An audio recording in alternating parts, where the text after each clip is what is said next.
Imagine an entire island wiped out in an instant. Lives, homes, futures, gone. That's the grim premise of We Bury the Dead. But don't expect the usual zombie chaos. This is a story about grief, love, and the human heart set against a post-apocalyptic backdrop.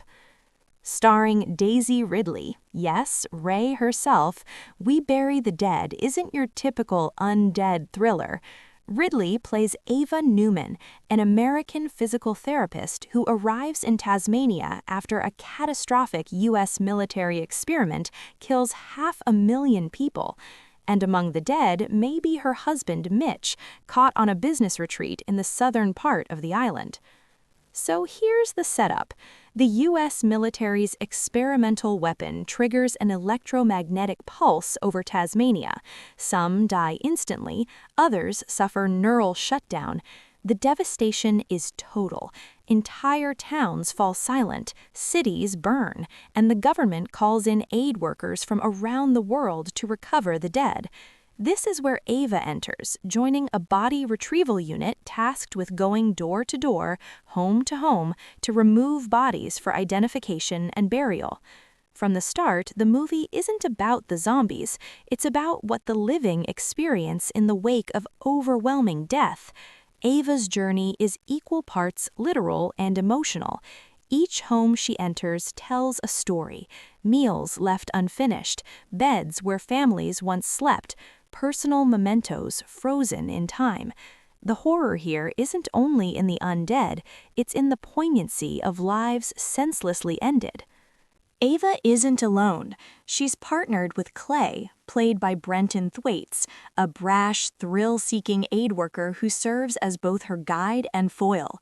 Clay's reckless nature challenges Ava's caution and melancholic introspection, drawing her out of her shell in ways that feel natural amidst the devastation.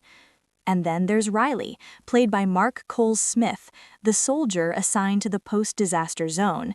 Riley isn't a villain in the traditional sense, but his grief, anger, and desperation create a real, terrifying human threat. Hilditch cleverly makes Riley as unsettling as any reanimated corpse, highlighting that in times of catastrophe, humans can be as dangerous as the dead. Speaking of the dead, zombies in We Bury the Dead are unique. They're slow at first, docile almost, but with flashes of aggression over time. Their teeth grinding, like someone eating glass, creates a bone-chilling soundscape. Hilditch never explains exactly why some rise from the dead, keeping the mystery alive. And the undead are a tool, not the centerpiece. Every encounter drives Ava's emotional journey, forcing her to confront the uncertainty surrounding her husband and the meaning of loss. Unlike most zombie films, you don't get endless chases or screaming crowds. Here, the horror is meditative. Each encounter is tense because it's unpredictable and intimately tied to Ava's personal mission. The emotional core of the film is Ava's search for her husband, Mitch. Each house, each body, each encounter with the reanimated is a reflection of grief, hope, and the difficulty of letting go. Through flashbacks, we see Ava and Mitch's life together, happy moments, quiet arguments, and the struggles that made their relationship fragile yet real. These glimpses make Ava's journey feel grounded, human, and heartbreakingly relatable. Her trek across Tasmania is 200 miles of danger, uncertainty, and reflection. She and Clay must navigate a landscape that is both physically and emotionally treacherous, evading military oversight and facing threats both living and undead. Every step pushes Ava further into a confrontation with grief and the possibility of closure, or despair. While zombies are the obvious horror element, it's Riley who provides the film's most unnerving sequence. A soldier dealing with his own loss, Riley uses authority, grief, and desperation as tools of manipulation, forcing Ava into a morally complex and claustrophobic situation. Hilditch here draws a line between physical horror and psychological terror, one that resonates deeply, especially for viewers attuned to the nuances of human cruelty and survival under pressure. Hilditch's cinematography by Steve Annis deserves special mention. Overhead shots show Ava threading between highways, coastlines, and smoking urban ruins. One standout scene frames a struggle with a revived corpse through the windows of an overturned bus, giving the audience a sense of scale and isolation. Tasmania itself becomes a character, beautiful, haunting, and utterly unforgiving.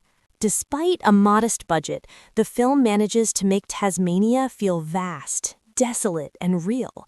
And the practical effects, from body retrieval prosthetics to the eerie, undead design, heighten the intimacy of the film's horror. The teeth grinding alone is enough to make you jump in your seat. At its heart, We Bury the Dead is about grief, closure, and human resilience. Hilditch balances horror with deep reflection, allowing Ava's journey to resonate beyond scares. She isn't just surviving a zombie apocalypse, she's navigating the aftermath of personal and collective tragedy. The undead, the soldiers, even the landscape are all catalysts for her emotional reckoning. The movie asks, what does it mean to move on when everything is lost? And unlike many horror films, it lets the audience sit with the emotions instead of rushing to the next set piece. We Bury the Dead isn't a traditional zombie flick. It's slower, more meditative, and emotionally raw.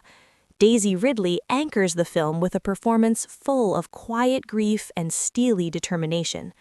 Brenton Thwaites adds levity and realism, while Mark Cole-Smith injects a chilling human threat. Zak Hilditch crafts a world that is both hauntingly beautiful and emotionally resonant, making this film a standout in the post-apocalyptic genre. So if you're looking for a zombie story with heart, thought, and a meditation on loss, We Bury the Dead is the perfect way to kick off 2025. It may not reinvent the genre, but it shows that horror can be thoughtful, intimate, and hauntingly human. After a grueling journey across Tasmania, Ava finally reaches the southern region where her husband Mitch was last known to be. But instead of a joyful reunion, she finds the area eerily empty. The devastation is complete. Homes lie in ruins, and the reanimated dead are few but unpredictable. Hilditch keeps the tension subtle here. The horror isn't in a mass zombie attack, it's in the emotional truth of loss. The final act also brings Ava face-to-face with Riley one last time. Their encounter highlights the human threat, the psychological tension and moral ambiguity that Hilditch has threaded throughout the film. Riley, like the zombies, represents grief made physical, a reminder that surviving disaster doesn't absolve the living from cruelty, obsession, or desperation. The movie ends on a contemplative note. Ava continues her journey, possibly with Clay by her side, but the ultimate fate of Mitch is left unknown.